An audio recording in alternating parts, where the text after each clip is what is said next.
தமிழ்நாடு விரோத திமுகவின் ஊழல் ஆட்சி தோலுரிக்கப்படும் என அதிமுக பொதுச் செயலாளர் எடப்பாடி கே பழனிசாமி அறிக்கை.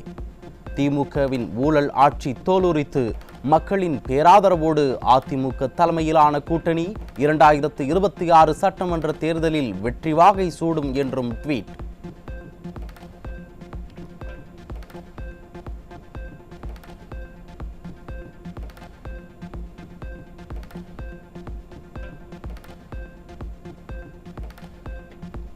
விடியா திமுக அரசின் அமைச்சர் பொன்முடியை கண்டித்து அதிமுக மகளிர் அணி சார்பில் வரும் 16ஆம் தேதி மாபெரும் கண்டன ஆர்ப்பாட்டம் நடைபெறும் என அதிமுக பொதுச் செயலாளர் அறிவிப்பு. முன்னாள் அமைச்சர் ப. வளர்மதி தலைமையிலும் முன்னாள் அமைச்சர் கோகுல இந்திரா முன்னிலையிலும் கண்டன ஆர்ப்பாட்டம் நடைபெறும் என்றும் அறிவிப்பு.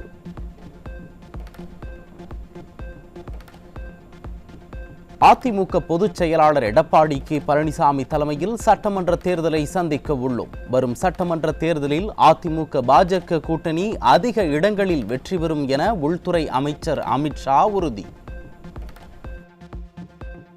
राष्ट्रीय स्तर पर नरेंद्र मोदी जी के नेतृत्व में और राज्य स्तर पर एआईडीएमके के नेता एड़ापाडी जी के नेतृत्व में लड़ा जाएगा. தமிழகத்தில் வரும் தேர்தலில் திமுகவின் மோசடி, சட்டம் ஒழுங்கு, பெண்கள் மீதான தாக்குதல் குறித்து தேர்தலில் மிகப்பெரிய பேசுபொருளாக இருக்கும்.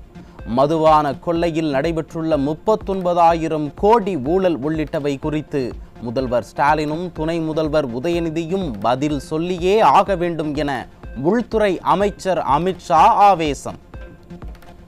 डीएमके सरकार ने 39,000 करोड़ के शराब घोटाला, sand mining scam, energy scam,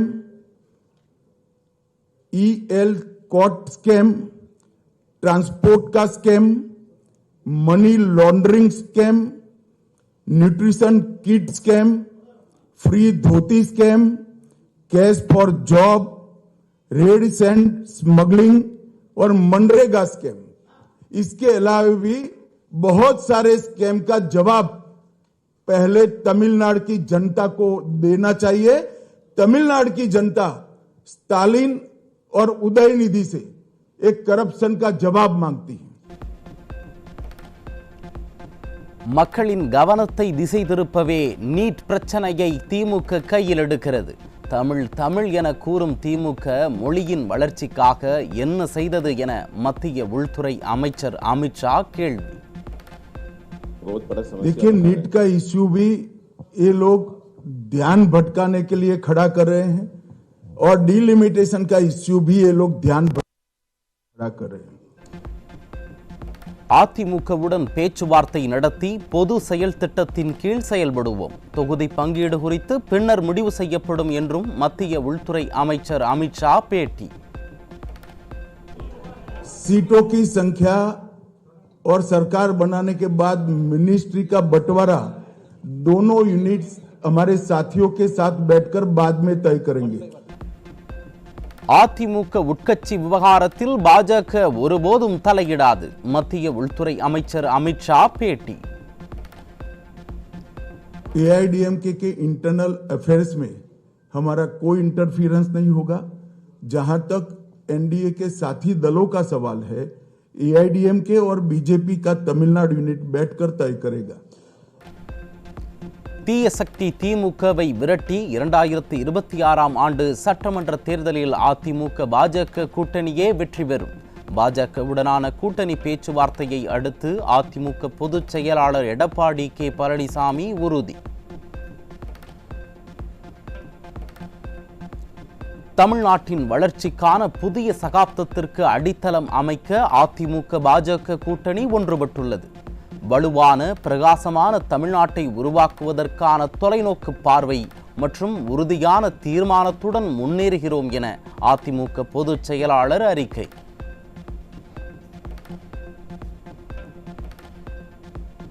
AIADMK பொதுச் செயலாளர் எடப்பாடி கே பழனிசாமி இல்லத்தில் நடைபெற்ற இரவு விருந்தில் உள்துறை அமைச்சர் அமித்ஷா பங்கேற்பு. இரவு விருந்திற்கு வருகை தந்த உள்துறை அமைச்சர் அமித்ஷாவிற்கு சால்வை அணிவித்து பூங்கொத்து கொடுத்து அதிமுக பொதுச் செயலாளர் வரவேற்றார்.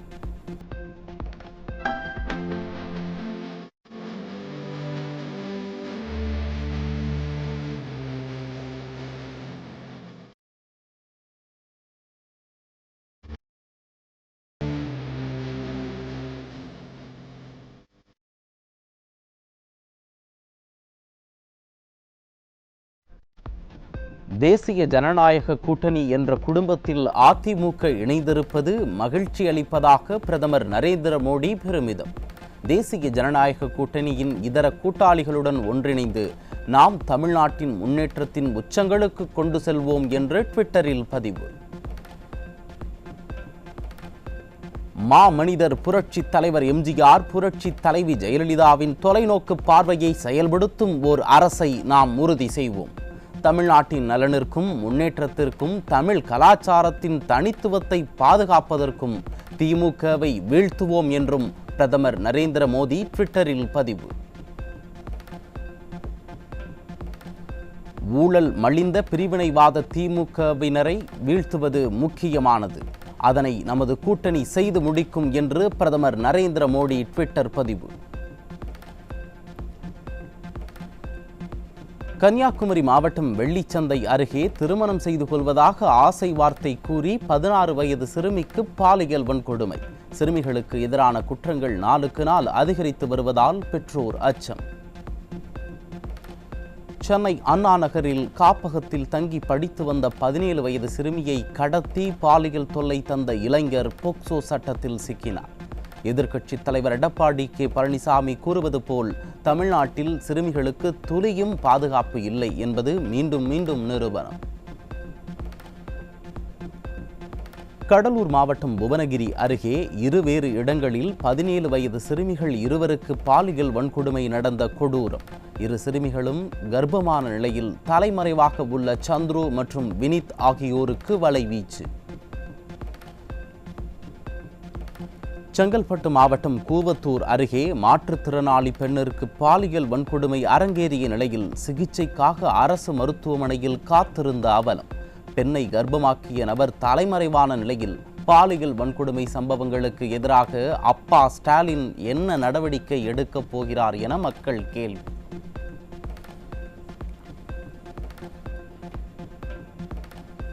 சேலம் மாவட்டம் ஆத்தூர் ஊராட்சி ஒன்றியத்தில் தூய்மை பணியாளருக்கு பாலியல் தொல்லை கொடுத்த ஒன்றிய ஆணையாளர் மற்றும் உதவியாளர். நிர்வாக திறனற்ற திமுக ஆட்சியில் எந்த தவறு செய்தாலும் எளிதில் தப்பித்துக் கொள்ளலாம் என்று அரசு ஊழியர்கள் நினைப்பதால் இது போன்ற அவலம் தொடர்வதாக மக்கள் குற்றச்சாட்டு.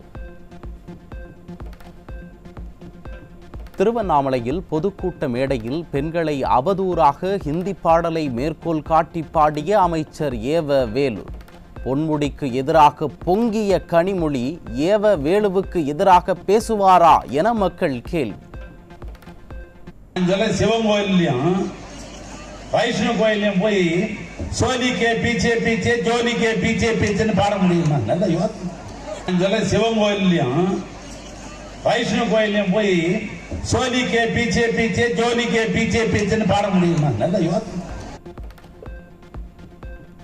சைவ வைணவ சமயங்கள் குறித்தும் பெண் குறித்தும் அருவருக்கத்தக்க வகையில் ஆபாசமாக பேசிய அமைச்சர் பொன்முடியை அமைச்சர் பொறுப்பிலிருந்து நீக்க வேண்டும் என தமிழக பெண்கள் கோரிக்கை.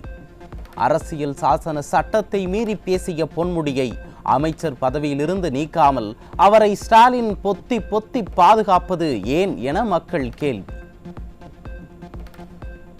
பக்கிரம் கலந்து மத கலாச்சாரத்தை இழிவுபடுத்தி பேசிய பொன்முடியை அமைச்சர் பதவியிலிருந்து நீக்க வேண்டும் என்று தமிழ்நாடு பிராமணர் சங்கம் வலியுறுத்தல்.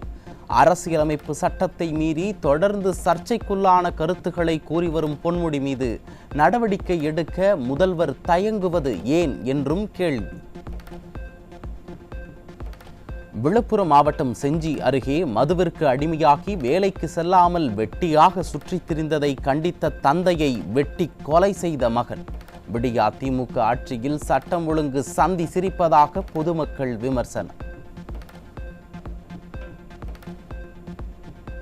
திருவள்ளூர் அடுத்த காக்கலூர் தொழிற்பேட்டையில் இளைஞர்களை சீரழிக்க விற்பனைக்காக பதுக்கி வைக்கப்பட்டிருந்த 2.5 கிலோ கஞ்சா சிக்கியது.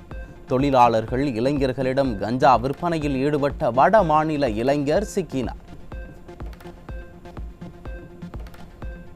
கர்நாடக மாநிலம் பெங்களூருவில் இருந்து தேனிக்கு கடத்தி வரப்பட்ட 22.5 கிலோ குட்காவுடன் இருவர் பிடிபட்டனர். அண்டை மாநிலங்களிலிருந்து தமிழ்நாட்டிற்கு போதைப் பொருட்கள் சர்வசாதாரணமாக கடத்தி வரப்படும் நிலையில் மாநில எல்லையில் போலீசார் உறங்கிக் கொண்டிருக்கிறார்களா என மக்கள் கேள்வி. சென்னை அண்ணா அறிவாலயம் தேனாம்பேட்டை சிக்னல் அருகே பிற்பகல் 12 மணிக்கு திறக்கப்பட வேண்டிய மதுக்கடை காலையிலேயே திறக்கப்பட்டு சட்டவிரோதமாக மது விற்பனை நடைபெற்ற அவலம்.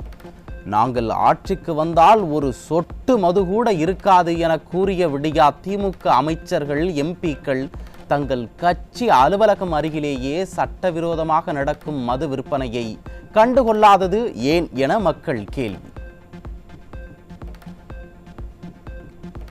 வேலூர் மாவட்டம் குடியாத்தம் அரசு மருத்துவமனையில் காய்ச்சல் காரணமாக அனுமதிக்கப்பட்ட 6 மாத ஆண் குழந்தைக்கு குளுக்கோஸ் ஏற்ற செவிலியர்கள் 20 இடங்களில் ஊசி குத்தியதால் குழந்தை உயிரிழந்ததாக உறவினர்கள் குற்றச்சாட்டு.